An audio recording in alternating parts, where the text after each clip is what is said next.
This is the Best Friends Ask Why podcast.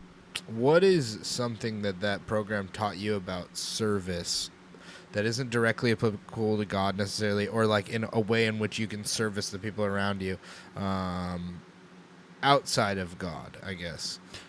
I learned that people who come around and be like, it just feels so good to serve. I learned that all those people are bullshit. I learned that anybody who's like, dude, like I just love getting down and getting my hands dirty for no money and no recognition just to help other people. It's like, no, you fucking don't. But you know what you do like? Seeing those other people happy, those people that you helped. That's fine. I think we've talked about that on the podcast. Yeah, is how most of the things we do is for selfish. But don't sit here and like preach this fucking like selflessness, this falsehood that you enjoy doing this. That's not what it's about.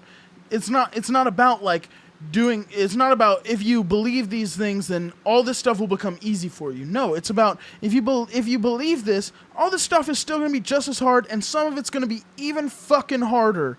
But you know what? We figure out a way together to kind of get through it, you know? Like, and we still help others because like... And you realize the application of that difficulty. You realize how much that teaches you for something to be harder than it's supposed to be. Yeah.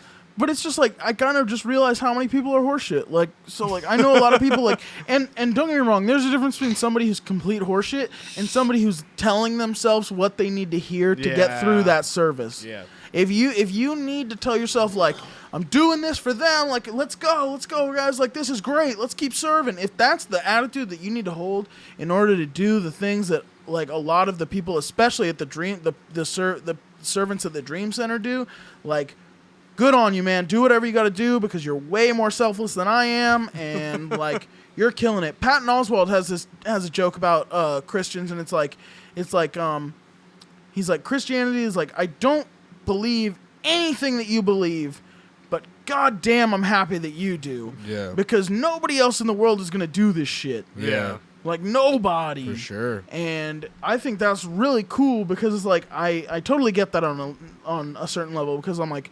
I was telling you earlier, like I definitely define myself as a Christian, but I know for a fact a lot of Christians wouldn't. Yeah. Like Wouldn't call you a Christian? Oh God, no. Okay. Yeah. No, I just made a deal to order like 20 grams of mushrooms from my guy. Like, no. I feel like that's still like it's just not exactly organized. Exactly. Like I'm a follower of Christ. I may not necessarily be a part of the Christian church, but I'm a follower of Christ. And just like many other philosophers and teachers throughout history, I listen to what he says. I take it with a grain of salt. I don't necessarily like dive all the way into it because I tried that with this whole Dream Center thing. It didn't work out. So did you finish the program or did you? Fuck yeah, I finished that shit. I went fucking hard, dude.